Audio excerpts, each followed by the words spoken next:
Belonging to Blackness. Welcome to Season 6 of the podcast. I'm your host, Dr. India Lorik Wilmot. Good day, good people. Today's episode is a broadcast of the live show event by our sponsor, Give Black Alliance, and their signature speaker series, #Couch Conversations. Joy-Ann Reid is the host of The Readout with Joy Reid for MSNBC. She's author of several New York Times bestsellers, The Man Who Sold America, Trump and the Unraveling of the American Story, Fracture, Barack Obama, the Clintons, and the Racial Divide, and Medgar and Merle, Medgar Evers and the Love Story That Awakened America. Before us, we have Joy-Ann Reid. Yes. So to kick us off, I would like to ask, who or what have inspired you to pursue journalism and to utilize political commentary to educate, to problem solve, and to heal the public? Yvette Miley. Yvette is who brought me to the griot. She did.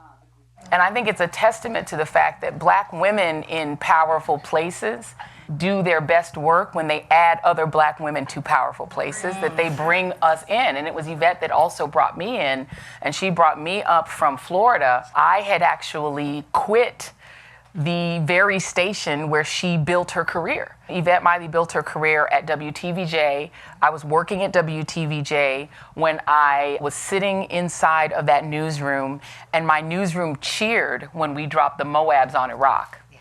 And I called the person in my love story, Jason Mark Anthony Reid. He had heard this thing before that I said, I am quitting this job.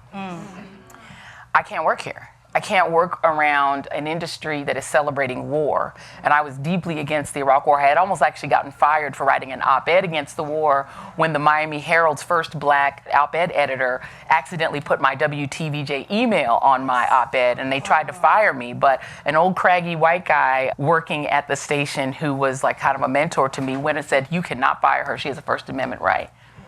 So, this is very opposite of Yvette Miley, but also somebody who was willing to advocate for me, Ike Siemens. And he talked like this, and he said, "You cannot fire that woman."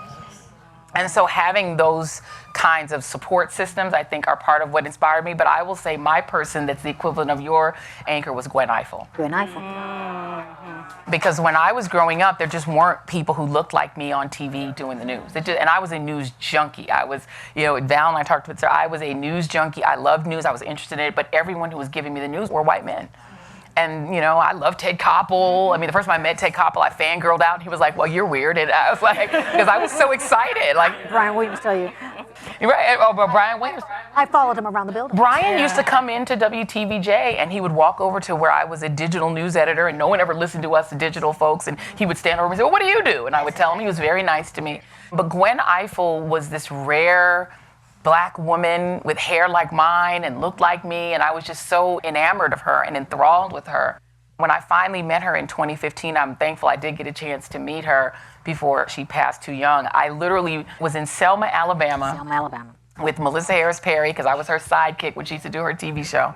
And I'm there, and I see, and I'm like, that is definitely Gwen Ifill. And of course, I had no good sense, so I started running across the street, regardless of whether there was traffic coming. And I ran across the street with my arms open and said, "Gwen Ifill, you're my idol." And instead of her thinking, "Weirdo," she opened her arms and she gave me a hug.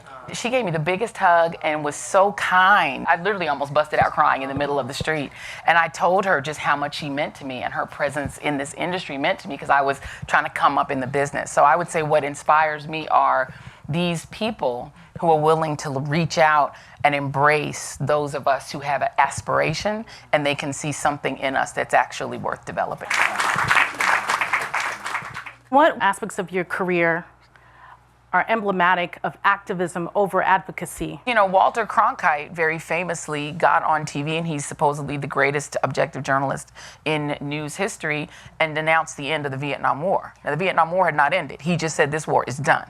This war is not moral. It is not moral to continue. That's the objective journalist that we're saying we're supposed to be like. He gave his analysis.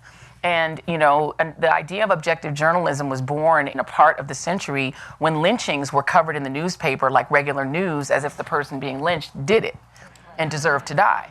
They would advertise and sometimes report on lynchings before they happen. And Ida B. Wells was very clear that there is no such thing as objective journalism when your objectivity is that this dead person has no family, had no right to live, has no love, and no one loves this person. This person doesn't matter. This is a body that you can string up in a tree. Mm-hmm. And so to me, what Ida B. Wells said journalism is what I believe it is. It is advocacy, because it's advocacy for the truth, it's advocacy for facts. Goldie knows I was on the Black Lives Matter beat from Trayvon Martin on. Yes. Because I was a Floridian. Well, I'm not really a Floridian, I'm from Brooklyn, New York. I don't really claim Florida like that, but whatever. But I lived there for 14 years. 2 of our kids were born there, so I had lived in Florida. My first sort of real touch of this was in 2006 when a 14-year-old boy was beaten to death in one of Jeb Bush's boot camps in Florida. And we did that. That's how I met Ben Crump. We were on the radio at the time. I was working for Radio 1. This was after I had left the news job that I was working, and I had worked on the 04 campaign. Bush won, so I had to find another job. So I wound up in talk radio, and we did that story every day.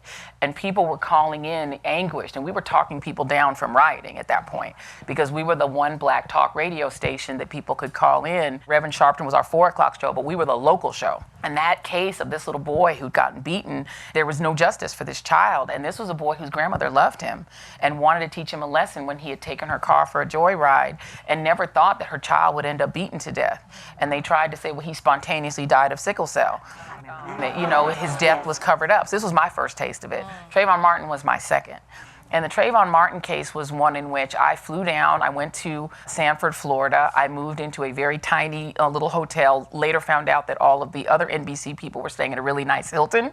And I was the only one staying in the community, right? They were like in a nice Hilton. But I was like going to church every Sunday, getting to know the pastors. I knew everybody. I was eating in the regular local yokel restaurants and everything. So when the snooty people were like, can you give me some sources? I was like, well, actually, no. Go get your own sources, and if you want, something for nightly news, you're gonna have to put me on, right? I was like, so I got all the nightly news because I had all the sources. I knew everybody, right? The way that I approached that story was my purpose was to get to know the family, because what happens with these Black Lives Matter cases is these people become hashtags, and no one knows them. The way that I've done this journalism thing is that I want to know the mom, I want to know the dad. I want to know the sisters and brothers. I want to know the family. And that can be very painful. I mean, I sat in a church service for Trayvon, and they sat me on the front row because the only way that his mom would talk is right after the service. She didn't want to talk at any other time, and she didn't want to talk to anybody. And she really wasn't doing interviews. So I had to sit there and try to not cry through a service for a child who people were trying to portray as a beast and a monster and lying about him as if he wasn't the one screaming for help, as if that high-pitched voice was a grown man who was literally training for WWE and was a bouncer.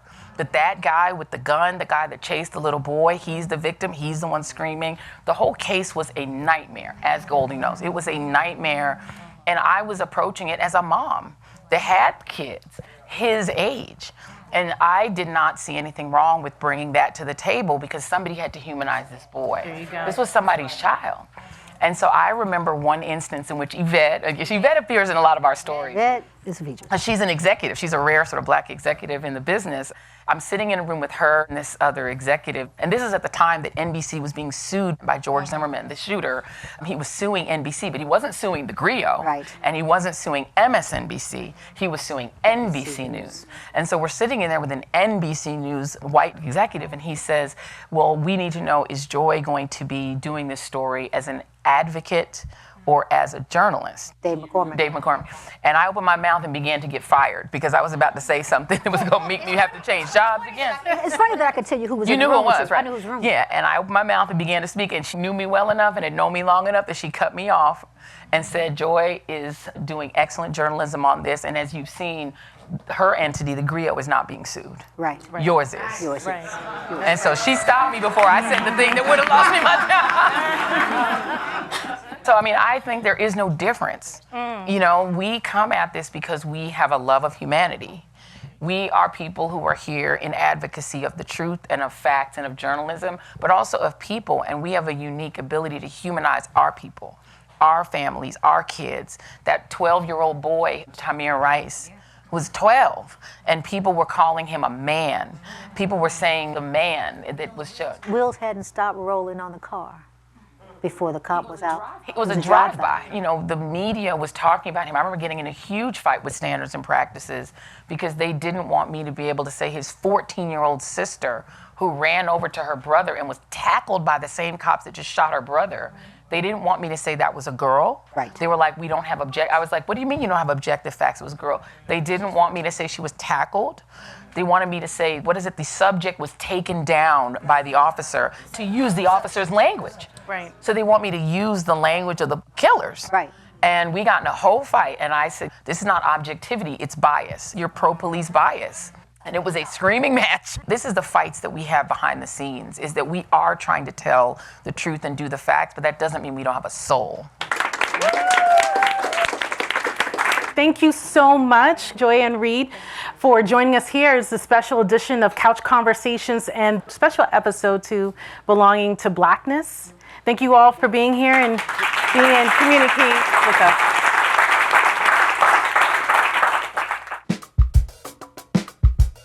If you enjoyed this episode, please share it with others and be sure to subscribe. Find us on my website, www.indialoricwilmot.com.